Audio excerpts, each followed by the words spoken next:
Yo, what is going on, guys? Welcome to TPL Live. Today is our Sixers versus Celtics post-game show. Today we are talking about, our quick takeaways of the game. We're going to give a player of the game. We're going to try, and then we're going to talk about, everything else in between. Joining me today is my man Tiago. Follow him on Twitter at tscabio. What's up, Tiago?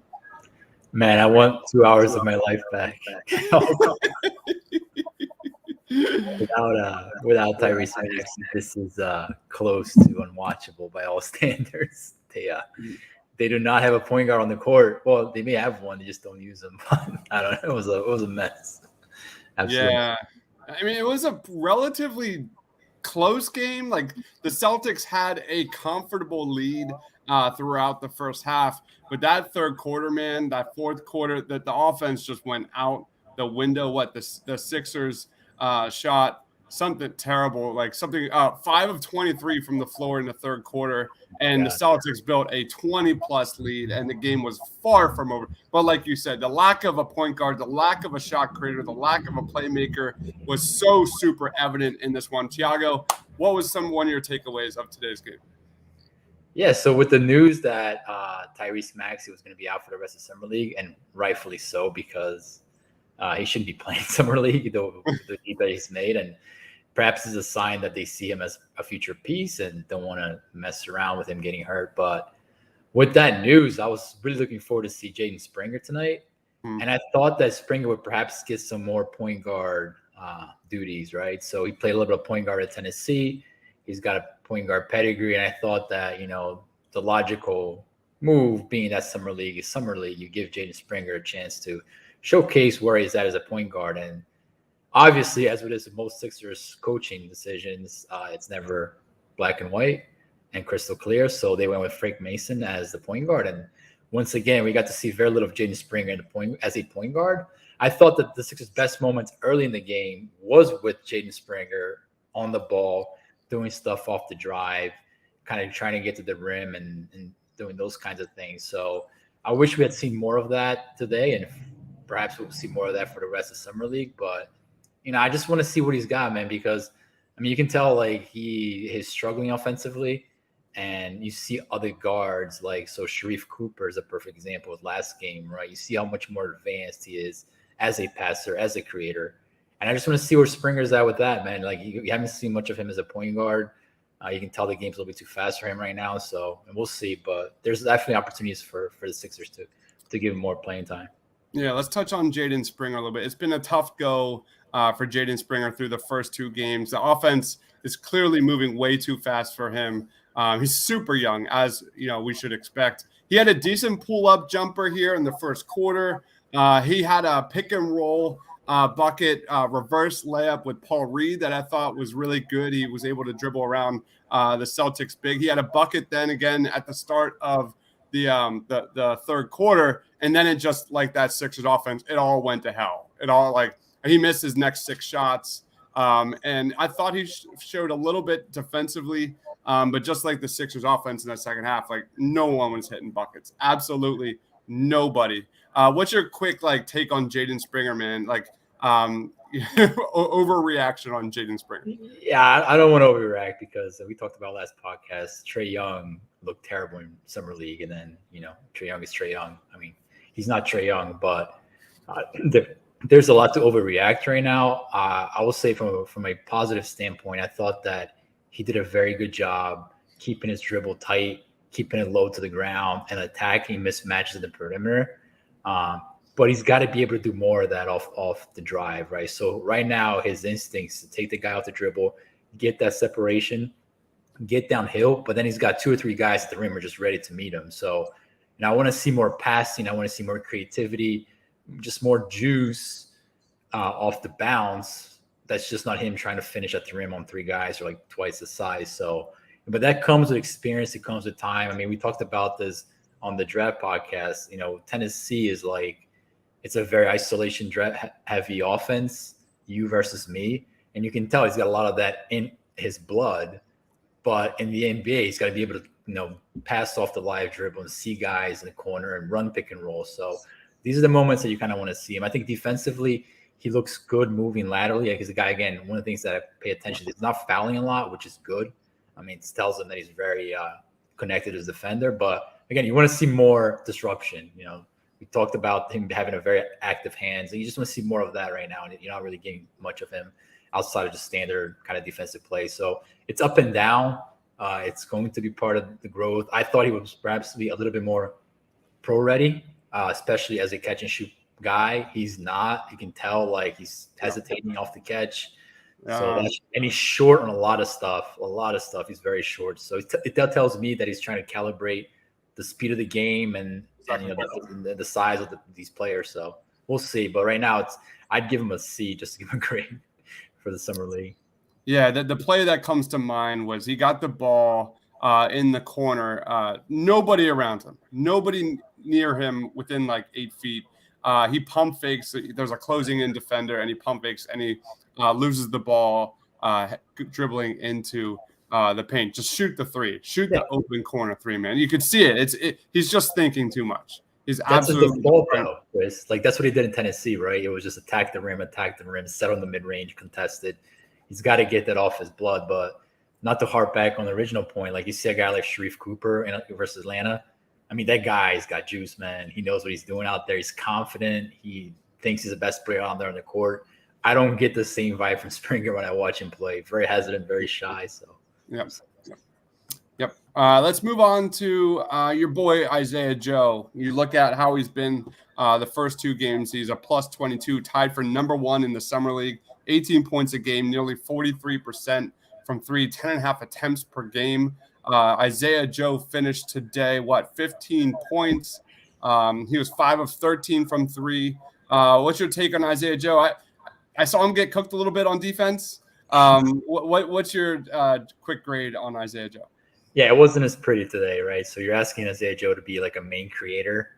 He's not that player. So you start seeing the turnovers creep up. Just a bad decision making. He's a guy I'm seeing for this summer league showing a lot of creativity, passing, playmaking off the dribble, but it's got to become more as a structure set. So off pick and roll, where you see the roller, where you see the guy, that read is very defined. When you try to get creative with Joe, it can get a little messy. He doesn't have the juice to beat guys one-on-one, so he usually needs a screen or somebody to kind of create a little space for him. So yeah, as a main point guard, which is just kind of needed him to do today, it was a mess. Yeah, defensively, I mean, he's not the quickest guy. He's long. He can kind of deflect and do some things that way, but he's never going to be a main point of attack defender. A guy like Carson Edwards is an absolute nightmare for him because he's low to the ground, explosive, and that doesn't bode very well for Joe defensively. So, I mean, for Joe, man, like there's nothing that I've seen from him so far this summer league that tells me that he shouldn't get playing time. And you can tell he's working his game. So the passing, the step back 3 that he's kind of put into his arsenal, those things are like, are a testament to how he's approached the summer. And, Doc should be looking at him as an option for sure to the start of the season. Let's roll on to player of the game. For me, it's definitely Paul Reed. I mean, he was my guy. I do. I absolutely do. He was my player of the game last game on Thursday against the Hawks. Today, he had 14 points, 10 boards, another double-double, active as ever on defense. You look at how he's like impacting the game, 5 stocks per game before today. And he's just kind of been, I think, the biggest eye-opener. Like I expected Tyrese Maxey to thrive. I know he was the G League MVP, but this guy truly shows that he's got something. What's your take on Paul Reed, and who is your player of the game? So we all love Paul Reed. I think the guy was absolute home run pick late in the second round. I mean, he plays with tremendous energy. I keep thinking to myself, like, it's got to be so hard to defend a guy like Paul Reed because he's just so active on the glass. He's just so active around the rim. It's just got to be a pain. But I try to envision Paul Reed as an NBA player with the Sixers, and for me, I still struggle to see how he can have consistent rotation minutes if he's not great at any particular offensive skill, right? So one of the things, I mean, he does a little bit of shooting, he does a little bit of like off the dribble stuff, but there's nothing really that you can bank on Paul Reed to be a consistent offensive contributor or any type of offensive contributor for spurts in the game. And that does not say that he shouldn't get playing time. I think he should get playing time early, especially early in the year, to see what he has at the NBA level.